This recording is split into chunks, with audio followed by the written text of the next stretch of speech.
Are you in the way?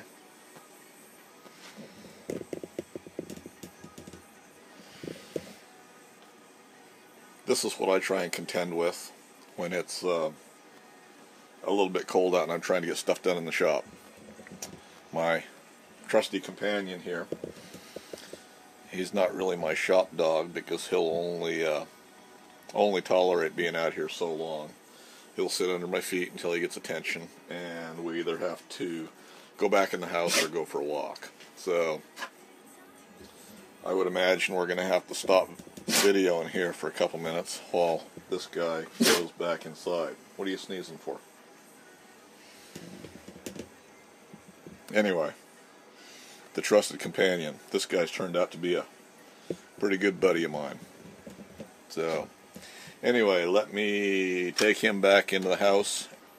Okay, working on my projects today. Now, we're finally back to doing something that I want to be working on. Actually, I want to be working on the other stuff I've been doing, but I'd rather be working on some of these things right now. We've got a little bit buttoned up in here. We're still got a disaster area as usual, but a little bit worse than usual. So we're still organizing, putting stuff away. But anyway, we're back to working on the power drawbar today. And let me move this over just a little bit. And I have the stock for the base plate done. Now this is... Okay. Now this is the base plate that's going to sit on top of the mill itself, up over the head. Power drawbar is going to mount to it. I've got it laid out to where I can manually drill this, although we're going to run off the DRO and see how close we are once we get it. We've got it dialed in straight to the table. I've got 4 holes to punch and counter bore for the whole 4 metric socket head cap screws. Get my train of thought going today. To bolt this down. They'll be drilled and counterbored in each of the 4 corners. And I've got 3 other holes to go. I've got 1 hole that goes down into the top of the mill head here, which I haven't bothered to take the time to figure out what that one is. I've got 1 for the oil fill hole for the gearbox on top, and then we've got where our drawbar goes through, right there, and it's going to be drilled and then bored. So we'll show part of that. It's all basic operations, but anyway, that's what's going on, at least that much today. Now, I made a couple of observations, and before I'd already showed machining off the top of this plate, top and bottom, to clean it up and everything, and some issues I had. Something I've discovered on this mill, and I knew it before, and some guys have addressed it, but you don't really pay any attention until it really affects you. And that is where I've got it bolted down to the table, and this is, I've only got a couple of parallels set on either side, kitty corner, to where the holes are going to go through it, so we won't interfere with those parallels. But I still don't have a good clamping system for it. So this is kind of, these are my little angle clamps that I built before. These are the larger ones that I built quite a while back and never really utilized that much. So they're kind of Mickey Mouse together here today to get this job done. I've got to get around and build some hold downs for it. But anyway, I've got it dialed in on the front of the on the front edge, so we're square to the world. And we'll go ahead and machine it in a minute. One thing I did notice about the mill, and like I say, you hear about it, but I hadn't really paid much attention or addressed it. Where this is bolted to the mill in relation to the y-axis, this is actually centered up in the table travel, or it's centered up in the travel of the y-axis. So it's set clear to the front of the table, but this is the center of where the axis is. So if we go all the way back, which is right there, just for comparison now, I've got just about an inch left on travel back there. And when I run the table all the way out, I measured it earlier, and I think we've got 6.549 is what I think it was. So we'd have 7.45, 7.49, something like that. Stop to stop, 6.459. So I've got 7.5 inches. So if we go back 3.5 inches, so we crank on table handle that nobody cares about. 2.5, 3, 1, 2, 3, 4.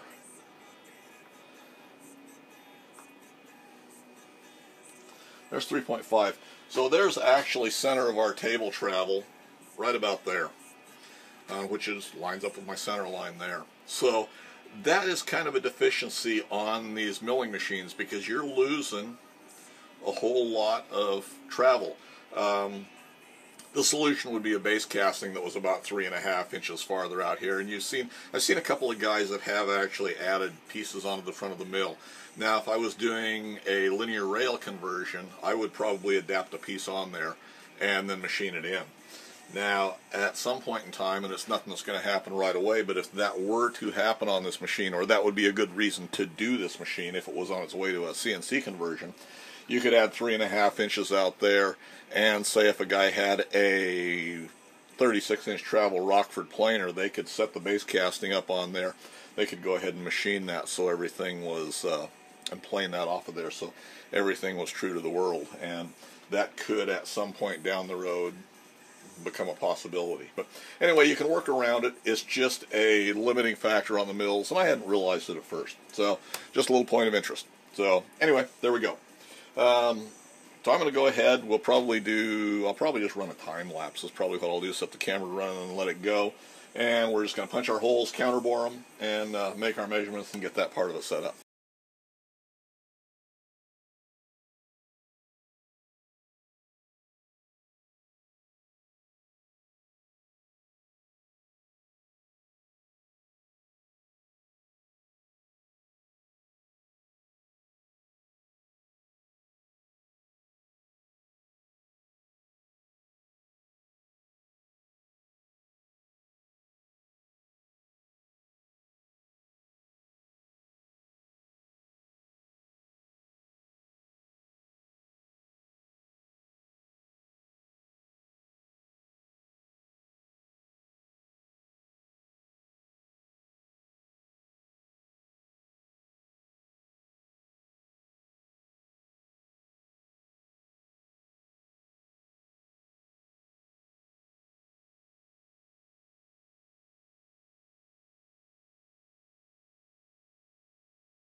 Alright, well I've got all my holes bored.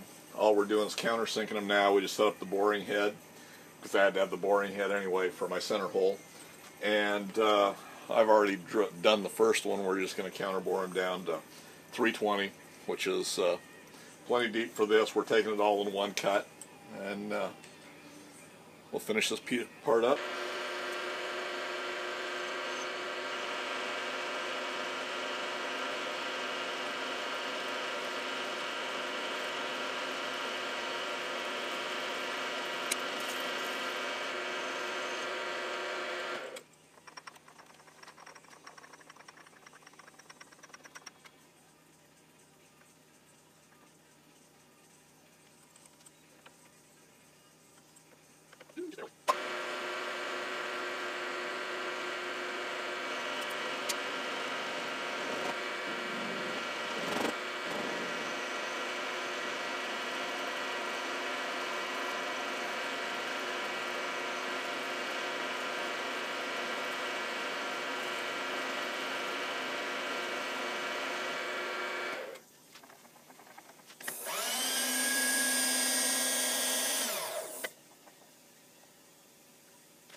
Okay, assuming we've done this right, well, everything should be lined up and ready to go.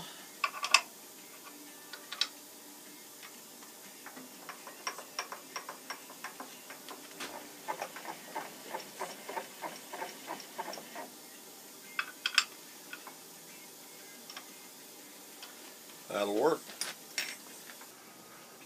Alright, well, I know we're not quite far enough up here to see all of this, but if I can get things organized. This is our plate that's going on top, and we still got to deburr it a little bit and everything, maybe contour it a little bit, but there's a general layout of it. This is our oil fill hole. These are our 4 hole down bolts. This is where our quill comes through, and this is this other little hole down in here, and I'm not sure what that's for yet. But anyway, hopefully I've got the right size bolts to bolt it all back together again. I picked up some from our local hardware store, or big box store, had them in stock. They're a M8 metric.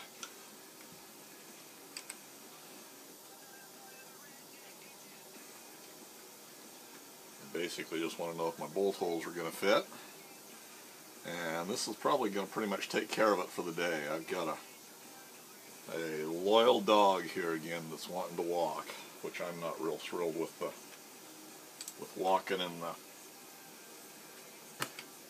the feels like about 35 degrees out there, but whether I want to walk or not is really not the question.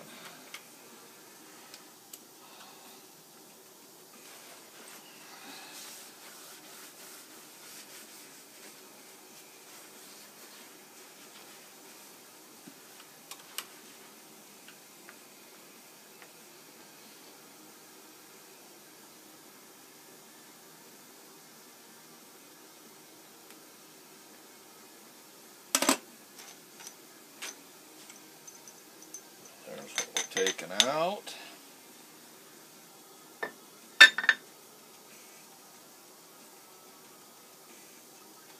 And maybe a little bit.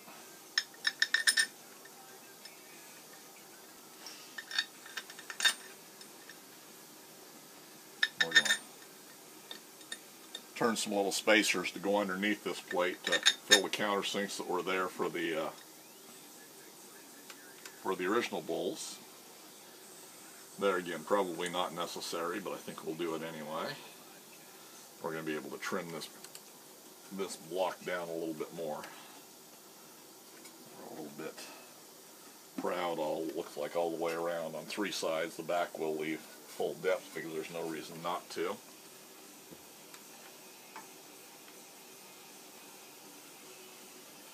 But it looks like this is going to do just fine right here.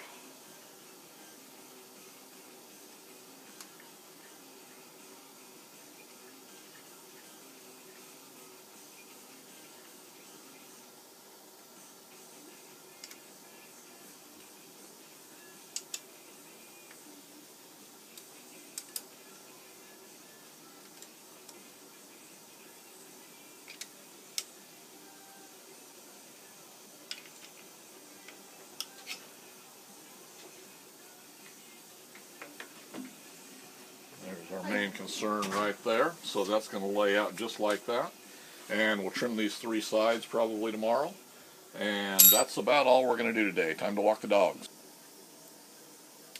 Finishing up the base plate here.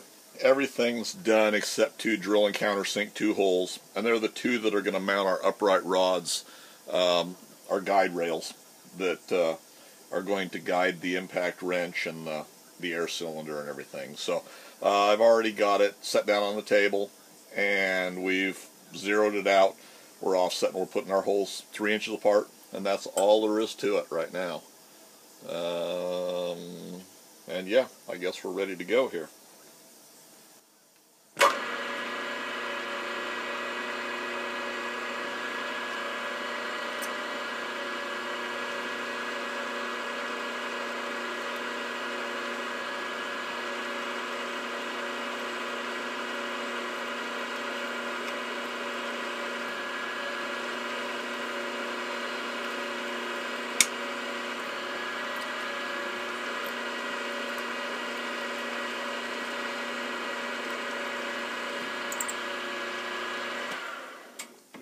Sharpen up that drill bit a little bit. 2 holes to punch through, we're going to go ahead and run them down in here, and then I'll throw it in the sharpening pile here.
And there's our base plate completed. Now we'll go back, deburr the edges. I'll probably round the upper corners a little bit. But otherwise we're done with this portion of it.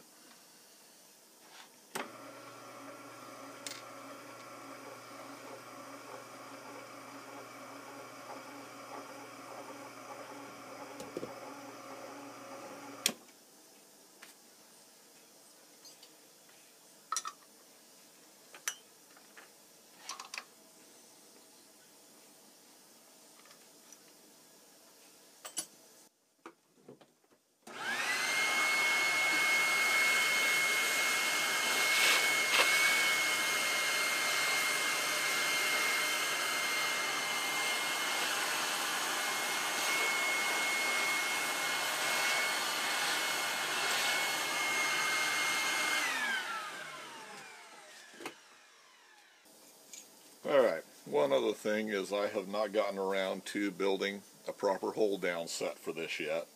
And I decided I was going to build something a little bit custom for it. We've got to build some T-nuts and everything anyway. But I have not taken the time to do that yet. We've been busy with other projects. So I've utilized the bigger toggle clamps that I built quite some time ago. You've seen me build the smaller ones for on the Atlas machines. But I did not have T-nuts yet. So what I ended up and did was we just took a 3/8 nut, welded a washer to it, and welded it onto our stud. So not ideal, not the prettiest thing in the world, but it's doing the job for right now. So that'll be one of the very soon projects. I've kind of been holding off waiting to get the planer running because I planned on just building T-nuts on there.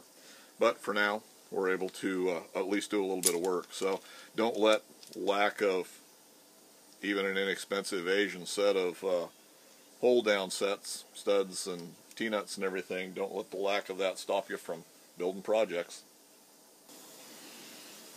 Alright, base plate's done. It mounts on the mill just like this in relation. This is our back edge. Here's our front edge here on the front of the mill. So it'll set right on top like that. The last two things that we just did was drill these two holes and then we counterbored them on the back. So they'll have a countersunk Allen head or a countersunk Phillips head, doesn't make any difference, coming up through into our rods going at the top. And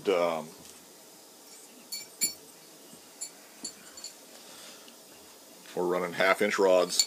They'll mount here, which will be our guide rails and have our springs on them. Now these are quite a bit taller than the ones that I had on the G0704 because it mounts quite a bit differently, and the shaft on the, whereas this mounted on top of the guard on the other mill, when we mounted on the head, why the quill sticks through about that much more, so it's got to set up that much higher. So I've added extra length here, and I'll adjust the final length for them. I've shortened up this distance. Instead of this, I think is 3 1/4 inches, I shortened these up to 3 inches.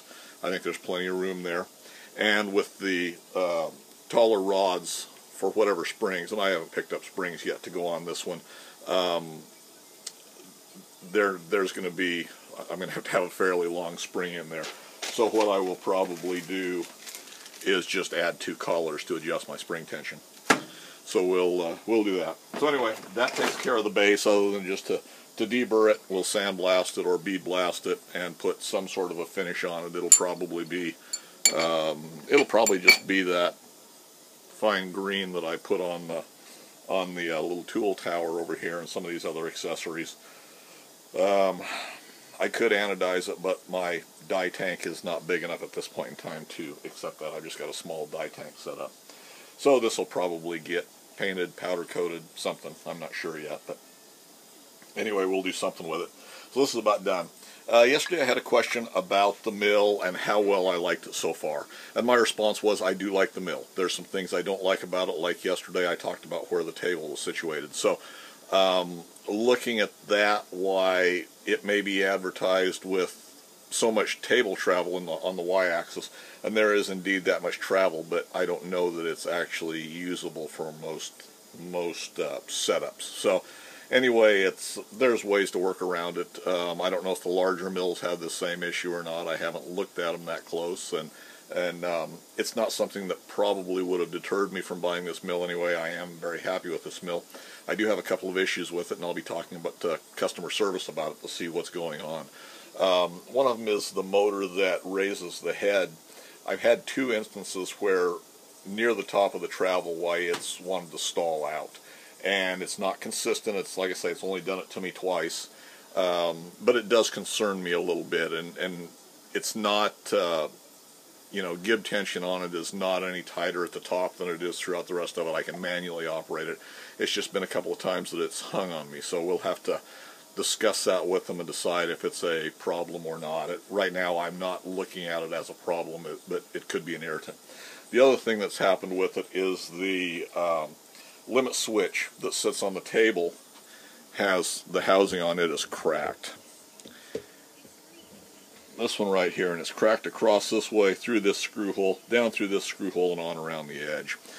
And I'll be talking to them about that. Now I've not banged that or hit it against anything. I haven't dropped anything on it. With the temperature changes here in the shop, it has gotten colder. But other than that, there's not been anything done to that limit switch that should have caused it to crack out. So I think it was probably, poor manufacturing, and then maybe tightened down too tight on the housing or something. So that's an issue that we'll see how customer service handles these situations. I've been happy with them in the past, but I haven't really had any issues on a machine. This is only my second full-size machine in 25 years. So we'll see how their customer service handles it. I don't really anticipate it being a problem. And the limit switch, I've only run it to the limit switch probably 4 times, 2 on each side when I first got the mill, just to check travels on it. Otherwise, I haven't run it into the limit switch, to where it might have been out of adjustment and over-tensioned it or something like that. So that's something that I don't feel should have happened. So we'll see if they're going to replace that for me or what's going on, and I'll update you as time goes on.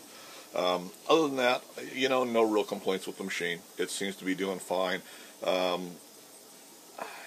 Before I've talked about how I feel about these little machines and how I think I don't want a project type of thing on something like this, or I've got less of a project on a new machine like this. So I'm not unhappy with it. My eyes were pretty well open going into it. I knew what I was buying into. So Like I say, no real regrets with buying the machine. I think it's going to be a fine machine, but there are a couple little issues that are popping up, and I'll let you know how those work out, and anything else that comes up, I'll share them with you. So anyway, the next thing is going to be, I've got to do a little bit of lathe work, just square up the ends of the guide rods and drill and tap them. We're just going to put a 1/4 20 countersunk screw in them, so they just need to be drilled and tapped 1/4 20.